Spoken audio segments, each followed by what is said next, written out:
وقال الله تبارك وتعالى إنما المؤمنون الذين إذا ذكر الله وجلت قلوبهم وإذا تليت عليهم آياته زادتهم إيمانا وعلى ربهم يتوكلون.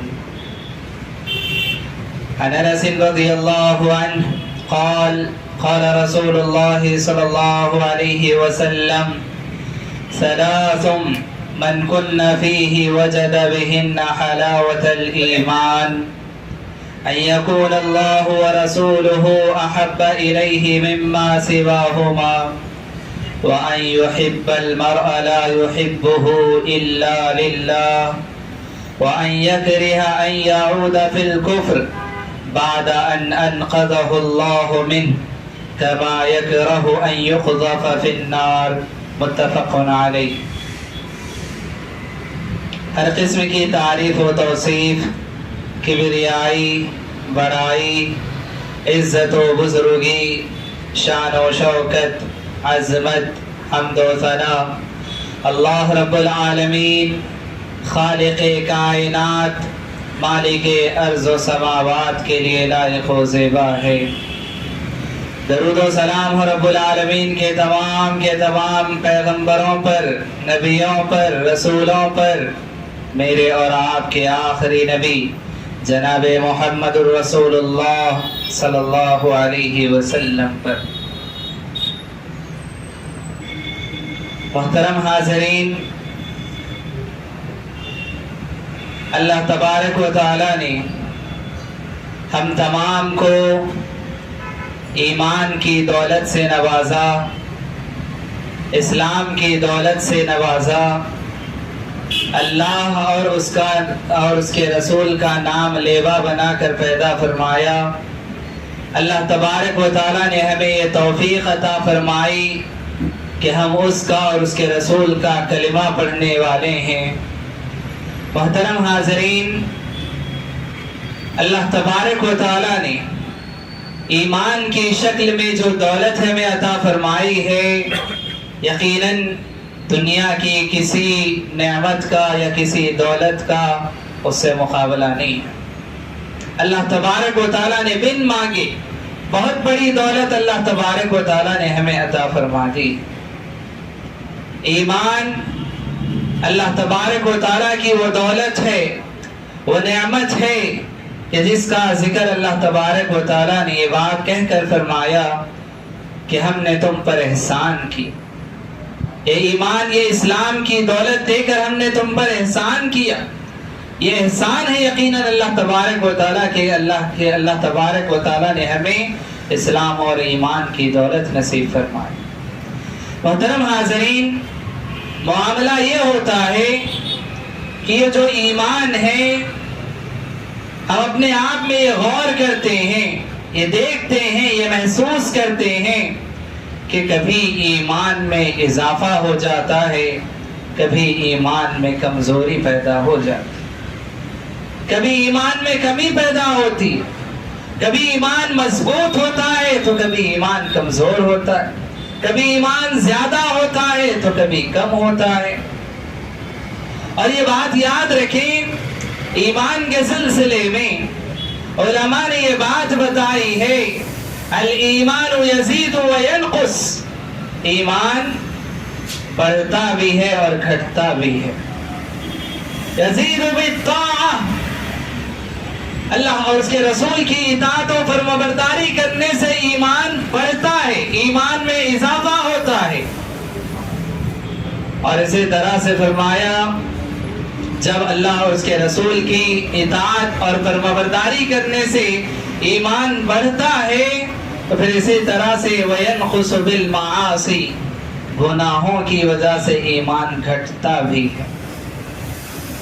اللہ اور اس کے رسول کی اطاعت و فرمانبرداری کرنے سے، نیکی کے کام کرنے سے ایمان بڑھتا ہے. گناہوں میں اگر انسان مبتلا ہو جائے تو پھر اس کا ایمان گھٹتا بھی ہے. اور یہ بات یاد رکھیں، پیارے نبی صلی اللہ علیہ وسلم کے دور میں بھی ہمیں یہ بات، یہ شکایت ملتی ہے. ایسا نہیں ہے کہ آج ہم ہی پر یہ چیز طاری ہوئی، ہمارا ہی ایمان کمزور ہو رہا ہے، یا اسی طرح سے ہمارے ہی ایمان میں اضافہ یا کمی ہو رہی ہے، بات ایسی نہیں۔ یہ انسان کی فطرت میں اللہ تبارک و تعالیٰ نے یہ چیز رکھی ہے۔ پیارے نبی صلی اللہ علیہ وسلم کا دور، نبی ابھی بقید حیات ہیں، حضرت حنظلہ رضی اللہ عنہ یہ حضرت ابوبکر صدیق رضی اللہ عنہ سے ملتے ہیں، ملاقات کرتے ہیں، راستے میں ملاقات ہوتی ہے۔ ملاقات ہونے کے بعد حضرت ابوبکر صدیق رضی اللہ عنہ حضرت حنظلہ کا حال چال پوچھتے ہیں کہ کیا حال چال ہے، کیسے ہو؟ حضرت حنظلہ رضی اللہ عنہ جواب دیتے ہیں کہ میں اپنا کیا حال سناؤں؟ نافق حنظلہ، حنظلہ منافق ہو گیا،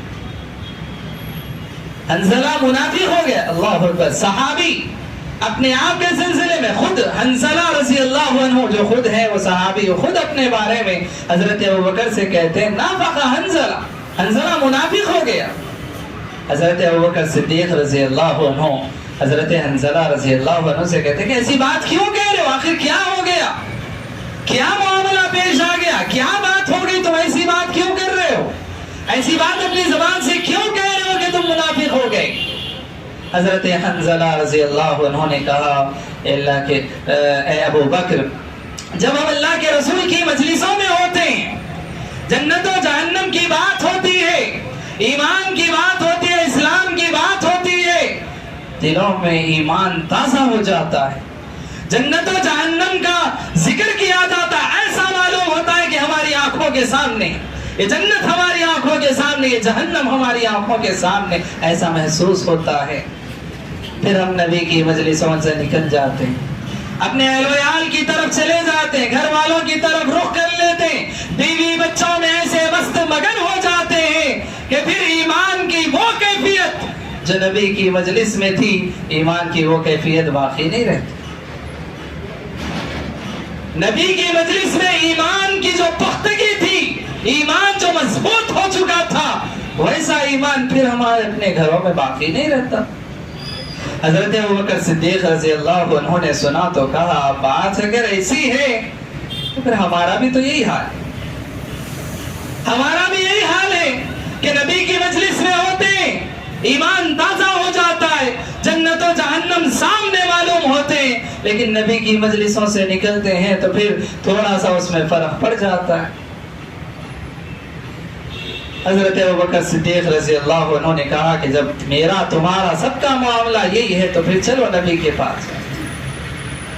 اللہ کے نبی کے پاس گئے، جا کر اللہ کے نبی صلی اللہ علیہ وسلم کے پاس معاملہ ذکر کیا کہ اللہ کے نبی صلی اللہ علیہ وسلم، آپ کی مجلس میں ہم ہوتے ہیں، آپ ہمیں واعظ و نصیحت فرماتے ہیں، جنت و جہنم کا ذکر آپ کرتے ہیں، جنت کی خوشخبریاں سناتے ہیں، جہنم کے عذابات کا آپ تذکرہ کرتے ہیں، اور تو آج ہمارا ایمان تازہ ہو جاتا ہے، ایسا معلوم ہوتا ہے کہ یہ جنت ہماری آنکھوں کے سامنے، جہنم ہماری آنکھوں کے سامنے، لیکن آپ کی مجلسوں سے ہم نکلتے ہیں تو ایمان کی وہ کیفیت باقی نہیں رہتی۔ اللہ کے نبی صلی اللہ علیہ وسلم نے فرمایا اے میرے صحابہ، اے حنظلہ، جیسا ایمان تمہارا میری مجلسوں میں ہوتا ہے، ذکر و اذکار کی مجلسوں میں جیسا تمہارا ایمان ہوتا ہے، ایمان کی جو کیفیت، جو حالت ہوتی ہے، وہی حالت اگر ہر جگہ ہو، ہمیشہ اگر ویسی ہی حالت ہو تو پھر یاد رکھو ذکر و اذکار کی وجہ سے اور تمہارے ایمان کی مضبوطی کی وجہ سے فرشتے تمہارے بستروں میں تم سے مصافحہ کریں، آتے جاتے راستوں میں فرشتے تم سے مصافحہ کریں گے، ملاقات کریں گے، لیکن وقت وقت کی بات، وقت وقت کی بات ہے، ذاتاً و ذاتاً۔ اللہ کے نبی نے کہا ایمان ہے، کبھی ایسا ہوتا ہے۔ اللہ کے نبی صلی اللہ علیہ وسلم بیان کرو تو محترم حاضرین، بات بتانا میں یہ چاہتا ہوں کہ ایمان کبھی بڑھتا ہے، کبھی گھٹتا ہے، کبھی ایمان مضبوط ہوتا ہے، کبھی ایمان کمزور ہوتا ہے۔ واعظ و نصیحت کی باتیں سنتے ہیں، ذکر کی مجلسوں میں شریک ہوتے ہیں، علماء کی مجلسوں میں شریک ہوتے ہیں، قرآن کا درس سنتے ہیں، حدیث کا درس سنتے ہیں ایمان تازہ ہو جاتا ہے، ایمان مضبوط ہونے لگتا ہے، اور پھر جب دنیا کی مصروفیات میں نکل جاتے ہیں، مشغول ہو جاتے ہیں، تو پھر ایمان میں تھوڑی کمزوری آتی ہے، اور اس طرح سے وہ کیفیت، وہ حالت باقی نہیں رہتی۔ تو پھر ہم کیا کریں؟ کیا اس کا کوئی علاج نہیں ہے؟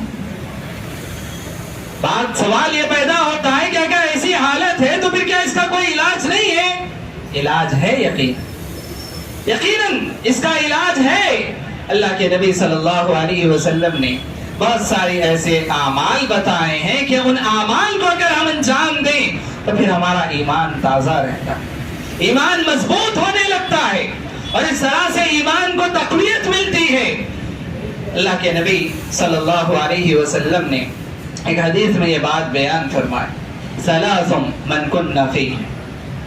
ابھی میں نے آپ کے سامنے خطبہ مسنونہ کے بعد یہ حدیث میں نے آپ کے سامنے پڑھی، حضرت انس رضی اللہ عنہ روایت کرتے ہیں، بخاری اور مسلم کی حدیث ہے، اللہ کے نبی صلی اللہ علیہ وسلم نے فرمایا، ثلاث من کن فیہ وجد بہن حلاوۃ الایمان۔ تین چیزیں ایسی ہیں، تین باتیں ایسی ہیں کہ جس انسان کے اندر وہ تین باتیں ہوں وہ ایمان کی لذت کو پا لیتا ہے، ایمان کی مٹھاس، ایمان کی چاشنی، ایمان کی لذت کو محسوس کرنے لگتا ہے۔ تین باتیں اللہ کے نبی صلی اللہ علیہ وسلم نے فرمایا، ان یکون اللہ ورسولہ احب الیہ مما سواہما۔ پہلی بات یہ ہے، لوگوں سن لو اور سنتے ہوئے اس بات کی نیت کرو، اس بات کا ارادہ کرو کہ یہ تین باتیں ہمیں بھی اپنے دلوں میں پیدا کرنی، ہمیں بھی اپنے اندر ان باتوں کو پیدا کرنا ہے۔ کیوں؟ ہمیں بھی ایمان کی لذت کو محسوس کرنا ہے، ہمیں بھی ایمان کی مٹھاس کو محسوس کرنا ہے، ہمیں بھی اپنے ایمان کو مضبوط کرنا ہے۔ تو اس ارادے اور اس نیت کے ساتھ سنیں کہ یہ جو باتیں ہو رہی ہیں ہم اپنے اندر پیدا کرنے کی کوشش کریں۔ تو سب سے پہلی بات اللہ کے نبی صلی اللہ علیہ وسلم نے فرمایا، ان یکون اللہ ورسولہ احب الیہ مما سواہما۔ اللہ اور اس کے رسول کی محبت ساری چیزوں سے سب سے زیادہ، ہر محبت سے بڑھ کر اللہ اور اس کے رسول کی محبت ہو۔ اللہ اور اس کے رسول سے ایسی محبت انسان کرے کہ پھر اپنی جان بھی قربان، اور اسی طرح سے اپنا مال بھی قربان، اپنی اولاد بھی قربان، ہر چیز کو قربان کرنے کے لیے انسان تیار ہو جائے اللہ اور اس کے رسول کی محبت کی خاطر۔ اللہ اور اس کے رسول کی محبت کی خاطر ہر چیز کو قربان کرنے کا جذبہ انسان اپنے اندر پیدا کرے۔ ہر محبت سے بڑھ کر محبت اللہ اور اس کے رسول سے ہو، ہر محبت سے آگے کی محبت اللہ اور اس کے رسول کی محبت ہو، ہر چیز سے، ہر رشتہ دار سے، ہر دوست سے، ہر کسی سے اللہ یہ بات یاد رکھیں۔ پیارے نبی صلی اللہ علیہ وسلم نے یہاں تک یہ بات بیان فرمائی کہ جب تک انسان مجھ سے ہر چیز سے زیادہ محبت نہ کرنے لگ جائے، اپنی اولاد سے، اپنے ماں باپ سے، دنیا کے ہر انسان سے جب تک سب سے زیادہ محبت مجھ سے نہ ہو، ایمان مکمل نہیں ہو سکتا، ایمان مکمل نہیں ہو سکتا۔ تو لہذا شرط یہ رکھی گئی، ایمان مکمل اسی وقت ہوگا کہ محبتوں میں سب سے بڑی محبت، محبتوں میں سب سے آگے کی محبت، محبتوں میں سب سے زیادہ محبت اللہ اور اس کے رسول کی محبت ہوگی۔ اس محبت کے آگے ساری محبتیں پھیکی پڑ جائیں، اس محبت کے آگے ساری محبتیں قربان ہو جائیں، تب انسان کو ایمان کی لذت، ایمان کی مٹھاس محسوس ہو سکے۔ ہر چیز کو قربان کر دے۔ وقت ہوئے، کاروبار میں انسان لگا ہوا ہے، یقیناً مال و دولت، کاروبار، اور اسی طرح سے انسان اپنی ضروریات پورا کرنا یہ بے حد ضروری ہے انسان کے لیے، لیکن اللہ کے گھر سے اگر پکار ہوتی ہے، آواز آتی ہے اذان کی، تو پھر انسان کہے کہ کاروبار کی مجھے ضرورت ہے، پیسے سے مجھے محبت ہے، لیکن اللہ کی محبت پر ہر محبت قربان ہے، اور میں پہلے اللہ کی محبت کو ترجیح دوں۔ انسان اپنے گھر میں ہے، اپنے اہل و عیال کے ساتھ بیٹھا ہوا ہے، اور اسی طرح سے اپنے بچوں کے ساتھ کھیل رہا ہے، اپنے بچوں سے محبت کی باتیں کر رہا ہے، اپنے بھائی بہنوں کے ساتھ ہے۔ نماز کا وقت ہوتا ہے، انسان یہ کہے اپنے آپ سے مجھے اپنے بھائیوں سے بھی محبت ہے، مجھے اپنے گھر والوں سے محبت ہے, مجھے اپنی اولاد سے محبت ہے, مجھے اپنے گھر سے محبت ہے, لیکن ان ساری محبتوں سے بڑھ کر محبت مجھے اپنے اللہ اور اس کے رسول سے. میں ان ساری محبتوں کو قربان کرتے ہوئے میں جاؤں گا اللہ کے گھر میں, اللہ کی عبادت کروں گا اور اس کی محبت کے تقاضے کو پورا کروں. تب ایمان کی لذت محسوس ہوگی, تب ایمان کی مٹھاس محسوس ہوگی. یاد رکھیں, آج ہماری زبانوں پر یہ دعوے ضرور ہیں کہ ہم سب سے زیادہ اللہ اور اس کے رسول سے محبت کرتے ہیں, لیکن بات عملی تقاضے کی آئے, بات اگر عمل کی آئے تو پھر انسان ان ساری چیزوں کو عذر بناتا ہے, بہانے بناتا ہے کہ یہ چیز آ گئی تھی, یہ کام آ گیا تھا, فلاں مصروفیت آ گئی تھی. ان چیزوں کو اگر قربان نہیں کرو گے تو پھر کیسے لذت ملے, ایمان کی لذت کیسے نصیب ہوگی؟ صحابہ نے تو ایمان کی لذت کو حاصل کرنے کے لیے اپنی جانوں کا تک کا نذرانہ پیش کیا. لذت انہیں ملتی تھی ایمان کی, مٹھاس انہوں نے محسوس کی ایمان کی. حضرت خبیب کے بارے میں آپ کو معلوم ہے, حضرت خبیب رضی اللہ عنہ گرفتار کر لیا ان کو, مشرکین نے قید کر لیا ان کو, سولی پر چڑھانے والے تھے. آخری خواہش پوچھتے ہیں کہ ہے کوئی تمنا, آخری کوئی خواہش ہو تو ذکر کرو. قربان جائیں حضرت خبیب کے جواب پر ایمان کی لذت انہیں محسوس ہوئی, ایمان کی مٹھاس انہیں محسوس ہوئی تھی. حضرت خبیب نے جواب دیا, آخری وقت ہے, آخری لمحے میری زندگی کے باقی ہیں, نہ میں رشتہ داروں سے ملنا چاہتا, نہ میری آخری خواہش اپنی اولاد کو دیکھنے کی ہے, نہ میری آخری خواہش اپنے گھر کو جانے کی ہے. بس میری ایک ہے خواہش, میری ایک آرزو, ایک تمنا ہے, 2 رکعت نماز پڑھنا چاہتا, 2 رکعت نماز پڑھنا چاہتا ہوں. اللہ اکبر. انہیں لذت محسوس ہوئی ایمان کی. کیوں؟ ہر چیز کو انہوں نے قربان کر دیا اللہ کی اور اس کے رسول کی محبت کی خاطر. انہیں ایمان کی لذت محسوس ہوئی. ایک صحابی, اللہ کے نبی صلی اللہ علیہ وسلم نے ایک مرتبہ جنگ کے موقع پر 2 صحابہ کو نگرانی کرنے کے لیے اللہ کے نبی نے کھڑا کیا. 2 صحابہ نگرانی کر رہے ہیں, اس میں سے ایک صحابی نے کہا میں کچھ دیر آرام کر لوں گا, پھر جب تم آرام کرنا چاہو تو مجھے جگہ دینا, تم آرام کر. وہ صحابی جو نگرانی میں تھے انہوں نے کہا میں کھڑے کھڑے کیا کروں, میں انتظار, میں کیسے اس وقت کو گزاروں, چلو نماز پڑھتا ہوں. نماز پڑھنے لگ گئے, نماز کے لیے کھڑے ہو گئے, ایک سورت کی تلاوت کر رہے. مشرکین کی طرف سے دیکھا جاتا ہے کہ کوئی سایہ نظر آ رہا ہے, کوئی چیز کھڑی ہوئی نظر آ رہی ہے, یہ واقعی میں کوئی چیز, کوئی انسان ہے یا پھر ایسے ہی کوئی سایہ ہے. یہ دیکھنے کے لیے دشمنوں نے ایک تیر چلایا, تیر آ کر لگتا ہے صحابی کے پیر, ویسے ہی کھڑے ہوئے نماز پڑھ رہے. ایک اور دشمنوں کو اطمینان نہیں ہوا کہ کیا ہوا, تیر کہاں لگا, کوئی آواز نہیں آئی, کوئی چیخ نہیں نکلی, کیا ہوا. پھر دوسرا تیر چلاتے, پھر تیر جاتا ہے صحابی کے پیر میں لگتا ہے, صحابی نماز میں کھڑے. اس کے بعد نماز ختم ہوتی ہے, نماز ختم ہونے کے بعد اپنے ساتھی کو جگاتے, جیسے ہی وہ صحابی جاگتے پوچھتے کیا ہوا, کیوں ایسا, جگایا کیوں نہیں, آواز کیوں نہیں دی. وہ صحابی کہتے جب میں نماز میں کھڑا تھا, قرآن کی تلاوت کر رہا تھا, سورت پڑھ رہا تھا, مجھے اتنا مزہ آ رہا تھا قرآن میں, مجھے اتنی لذت محسوس ہو رہی تھی, میرا دل چاہ رہا تھا کہ اس سورت کو میں مکمل کروں اور اس کے بعد میں اپنی نماز کو ختم کروں. میں نے نماز کو مکمل کیا, سورت کو میں نے مکمل کیا. ایمان کی لذت, ایمان کی مٹھاس انہیں محسوس ہوئی. کیوں؟ اللہ اور اس کے رسول کی محبت کو سب سے آگے انہوں نے رکھا. صرف زبانی دعوے انہوں نے نہیں کیے, عملی طور پر ثابت کر کے بتایا کہ ہمیں اللہ اور اس کے رسول سے سب سے محبت ہے. اللہ اور اس کے رسول کی محبت ہمیں اپنی جانوں سے زیادہ عزیز ہے.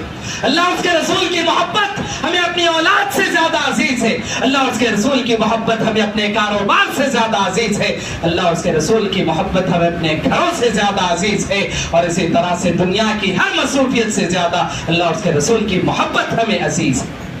تب جا کر ایمان کی لذت محسوس ہوگی, تب جا کر ایمان کی مٹھاس محسوس ہوگی, تب جا کر ایمان مضبوط ہوگا. محبت ہماری کھوکھلی ہو اور ہم چاہیں کہ ایمان تازہ ہو, ایمان تازہ نہیں ہو سکتا. ایمان کی لذت محسوس نہیں ہو سکتی۔ دوسرا عمل، دوسری بات اللہ کے نبی صلی اللہ علیہ وسلم نے یہ بات بیان فرمائی، ان یکون اللہ ورسولہ احب الیہ مما سواہما وان یحب المرء لا یحبہ الا للہ۔ کسی آدمی سے انسان محبت کرے تو صرف اللہ کی خاطر محبت کرے، کسی سے محبت ہو صرف اللہ کی خاطر محبت ہو، تب ایمان کی لذت محسوس ہوگی۔ صحابہ کو نبی سے محبت تھی، کیسی محبت؟ نبی کا ایک اشارہ ہو جائے کٹنے مرنے کے لیے تیار ہو جائے، اپنی جانوں کو لٹانے کے لیے تیار ہو جاتے۔ کتنے صحابہ نے اپنے گھروں کو چھوڑ دیا، اپنی اولاد کو چھوڑ دیا، اپنی بیویوں کو چھوڑ دیا، اپنے وطن کو چھوڑ دیا، اپنے مال و دولت کو چھوڑ دیا، اپنے گھروں کو چھوڑ دیا، ہر چیز کو قربان کر کے مدینے والے کی محبت میں بے آبرو اور اسی طرح سے بے سہارا ہو کر نکل گئے۔ کیوں؟ نبی سے محبت کی خاطر، اللہ سے محبت کی خاطر۔ یہ اللہ اس کے رسول کی محبت کا تقاضا تھا۔ وہ محبت کرتے کسی سے تو صرف اور صرف اللہ کی خاطر، اللہ کی خاطر محبت ہو، اللہ کی خاطر نفرت ہو، اللہ کی خاطر دوستی ہو، اللہ کی خاطر دشمنی ہو۔ آج ہماری دوستیاں دنیاوی غرض کی خاطر، ہماری دوستیاں کاروبار کی وجہ سے، ہماری دوستیاں رشتہ داری کی وجہ سے۔ آج ہماری رشتہ داریاں دینداری کی بنیاد پر نہیں ہیں، دنیاوی غرض پر آج ہماری محبتیں ہیں، دنیاوی غرض پر آج ہماری دوستیاں ہیں۔ کیسے ایمان کی لذت نصیب ہوگی؟ کیسے ایمان کی مٹھاس نصیب ہوگی؟ یاد ہے کہ اگر ایمان کی لذت پانا چاہتے ہیں، ایمان کی مٹھاس اپنے دلوں میں پیدا کرنا چاہتے ہیں، اپنے ایمان کو تازہ کرنا چاہتے ہیں، کسی سے دوستی کرے تو اللہ کی خاطر، کسی سے دشمنی کرے تو اللہ کی خاطر، محبت ہو تو اللہ کی خاطر، نفرت ہو تو اللہ کی خاطر، تعلق ہو تو اللہ کی خاطر، بے تعلقی ہو تو اللہ کی خاطر۔ ہر چیز سے ہمارا تعلق صرف اور صرف اللہ کی خاطر۔ آج خونی رشتوں کی وجہ سے ہمارے تعلقات ہیں، محبتیں، بچپن سے دوست ہے تو تعلقات ہیں، دوستی قائم ہے، چاہے وہ دین پر عمل کرے چاہے دین پر عمل نہ کرے۔ نہ ہم نے کبھی اس کو دین کی بات کہی، نہ اس نے کبھی ہمیں دین کی بات کہی، پھر بھی دوستی قائم، پھر بھی دوستی جاری ہے۔ کیوں؟ دنیاوی غرض سے۔ اللہ کی خاطر یہ محبت نہیں، اللہ کی خاطر یہ دوستی نہیں ہے، یاد رکھیں۔ اللہ کی خاطر اگر دوستی ہوگی تو دوستی کا یہ تقاضا ہوگا کہ میں دیندار ہوں تو میرا دوست بھی دیندار بنے، اگر میرا دوست دیندار ہے تو میں بھی دیندار بنوں، اگر وہ اس حدیث پر عمل کرتا ہے تو میں بھی اس حدیث پر عمل کروں، اگر وہ نمازوں کا پابند ہے تو میں بھی نمازوں کا پابند بنوں، اگر میں نمازوں کا پابند ہوں تو اپنے دوست کو بھی نمازوں کا پابند بناؤں۔ یہ دوستی ہے، یہ محبت ہے اللہ کی خاطر۔ ایک ایسی دوستی، ایک ایسی محبت کہ آپ تو اپنے وقت پر نماز کے لیے آ رہے ہیں، دوست وہ اپنی دوستی میں وہیں پر کھڑا ہوا ہے، آپ کو یہ کہنے کی توفیق نہیں ہے کہ میرا دوست ہے تو میں تم سے محبت کرتا ہوں، میں آگ سے بچنا چاہتا ہوں، میری محبت کا یہ تقاضا ہے کہ میں تمہیں بھی آگ سے بچاؤں، میں اس حدیث رسول پر عمل کرتا ہوں، میری محبت کا تقاضا ہے کہ تم بھی اس پر عمل کرو، میں تمہیں بھی اس پر عمل کرانا چاہتا ہوں، میں جہنم کی آگ سے بچنے کی کوشش کر رہا ہوں، یہ میری محبت کا تقاضا ہے کہ میں تمہیں بھی جہنم کی آگ سے بچاؤں، میں نمازوں کا پابند ہوں، میری محبت کا یہ تقاضا ہے کہ میں تمہیں بھی نمازوں کا پابند بناؤں، میں اللہ اور اس کے رسول کے ذکر کی مجلسوں میں شریک ہوتا ہوں، میری محبت کا تقاضا ہے کہ میں تمہارا ہاتھ بھی پکڑ کر اللہ اور اس کے رسول کی ذکر کی مجلسوں میں تمہیں لے کر آؤں۔ یہ محبت، یہ دوستی ہے۔ کیوں؟ اللہ اور اس کے رسول کی خاطر، اللہ کی خاطر، اللہ کی خاطر دوستی ہو، دشمنی ہو، نفرت ہو، محبت ہو، اللہ کی خاطر ہو، تب ایمان کی لذت محسوس ہوگی، تب ایمان کا مزہ ہمارے دلوں میں آئے گا۔